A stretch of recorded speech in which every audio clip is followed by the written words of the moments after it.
Is a debt-free degree truly possible? That is a question that I get time and time again from families that are curious if they can help their student receive a quality education in college without burying them in decades of student loan debt. Now, in today's video, we're going to go off the beaten path, and I'm going to actually take a clip from a massive training that we do once a year.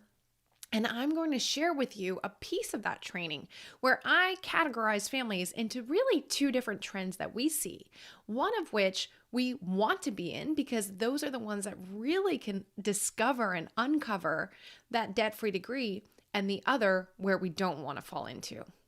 Hey there, my name is Jocelyn Pearson, founder of the Scholarship System and Debt-Free Degree Lab, are two programs that really teach families how to be financially strong and avoid student loan debt while helping their students pursue their passions and their dreams and hopefully their dream career. Now, make sure you hit subscribe. I know that this video is a little bit different from our typical ones, but every single week we release a new strategy on helping your family secure that debt-free degree. Now, before we jump into this training, if you are interested in joining us live the next time we hold this, every training comes out with a free workbook, and it actually implements the strategies that we're teaching versus just Mad Libs and taking notes of what I'm saying. If you want to participate in that, you can go to the scholarshipsystem.com/waitlist and get on that, and you'll be the first to get an invitation whenever we do this live again. All right, let's go ahead and jump in.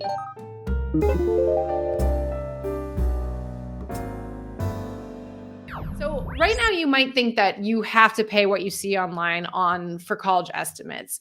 But what if it didn't have to be that way? What if instead you could not only reduce what the total amount is that you need and then find debt-free money to cover the bills? So there's two sides to this.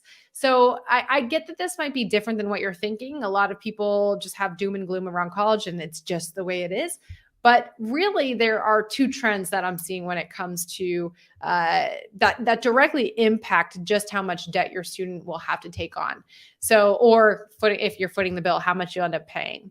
Now, the first trend is where families feel stuck accepting the higher cost of college, and they're walking their child through the process the best they can, maybe choosing a few universities, seeing how they can figure out a way to pay for it, whether it's submitting a million scholarship applications or dipping into their own pockets, or worse, their retirement funds. But in the end, they come up short and they end up just borrowing the money, and their teen mortgages their future.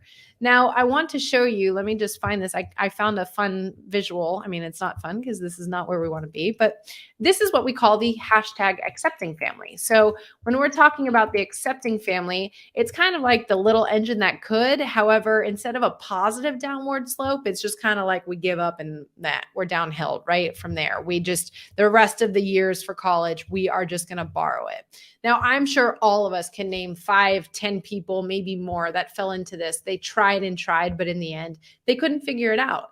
And I have actually a good friend. She never realized that she had an alternative with options and ended up borrowing over $70,000 for a state school. When I met her, she was paying $1,200 per month, every penny that she had, trying to get them down.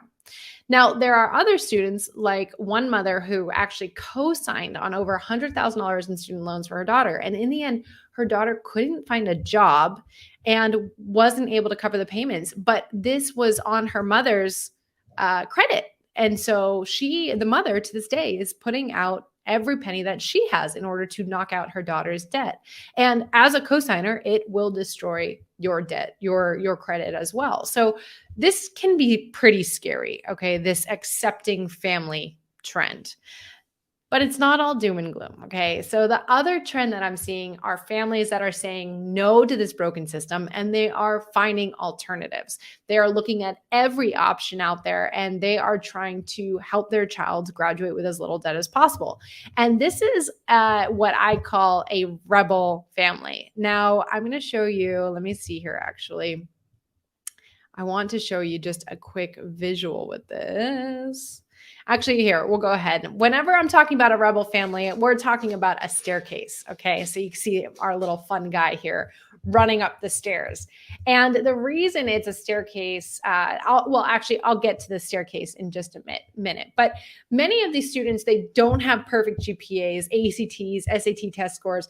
They're not captain of the football team or whatever, but even still, they're pulling it off. Now, some might not entirely graduate debt free, but they drastically reduce how much they have to borrow by tens of thousands of dollars. Now, the good news here is that actually over 500,000 students graduate college without any debt every year. So, of course, I would love that number to be much larger, but it shows that it is possible. So I'm going to share lots of stories like this that of families that have done this throughout the workshop, our own families that we've interviewed and really dissected their strategies. All right, so just a few stories. I'm going to use a lot of real stories throughout this week just to show you how families are doing it. So one is Tabitha and her daughter, and they were about to sign up with a school, and they assumed she said, my daughter's an average student. She's not going to get any money. But then through some of what I'm going to teach this week, they actually discovered a school that offered them $34,000 in merit aid, even though they didn't think she'd qualify for anything. Now they still have a gap and they're working on covering that, but through working through these steps that we're sharing, they can get a lot closer to avoiding student debt than had they have just accepted saying, my student's average, we're not going to get anything. Or then we have Jeff's son. Oh my gosh. I should say sons, because now he's on the second son. They're both going through it. They combined so many unique strategies. We're going to dissect them a lot. And they got to where there was only a $500 gap. So his son got a part-time job over the summer and boom, debt-free degree. Amazing. And now his second son is following in his footsteps. Or then we have Nick, who's on the other end of the spectrum, where he combined lots of different strategies, not only to graduate debt-free, but actually received over $34,000 in overage checks. That is way more than I received. I got some, but not that much. And it is similar to my own story, where, again, I did get overage checks. And this is the goal that I would love for your family to get to, where not only do you not have to pay out of your pocket as parents, but maybe they can even get a little bit of spending money for expenses. Now, for both of us, Nick and myself, we got there, but there wasn't one strategy. It was a combination of many strategies that resulted in this major payout. Now, lastly, I want to share that there are families like Heather's family that's in the middle, where they had to borrow a little bit for freshman year. But then they found us and they started implementing strategies for sophomore year. They got to where she was break even for sophomore year. Then junior year, she actually got to an overage check. Now, she was shy. She was not involved in a million things, not an athlete. But once they knew the steps to take, they were able to pull that off. And actually then that overage check they could use to start paying off some of the loans from the freshman year. So 1 year having to borrow, and that was it. Now, going back, this is why, let me just go ahead and share my little guy running up the stairs one more time. This is why it is a visual of a staircase, okay? The idea here is that all these different strategies can build upon one another. So we are slowly stacking strategies. You're going to hear that term a ton throughout the week, stacking strategies. Now, I understand that this second trend of being a hashtag rebel family requires work. I know you all do as well, but putting in that work now means a lot less work, avoiding double jobs after graduation, which a lot of students are doing, and so much more, because your student will have a solid foundation after college rather than having to dig themselves out of the hole before they even get started. So again, maybe you're trying to get ahead, or maybe you're down to the wire. Either way, you're in the right place. All right, so there you have it. You learned the trends that we really categorize families into, and you also got to see my visual for how we can really work towards that debt-free degree. That was a very important visual because we always talk about our hashtag rebel family mentality. So I hope that you grabbed it, and if you didn't, go ahead and rewind and rewatch it. Now, again, make sure you hit subscribe, because every single week we're releasing a new strategy to help your family work towards that debt-free degree. And I'll be sprinkling in some more parts from that free training throughout the coming weeks. I hope to see you there.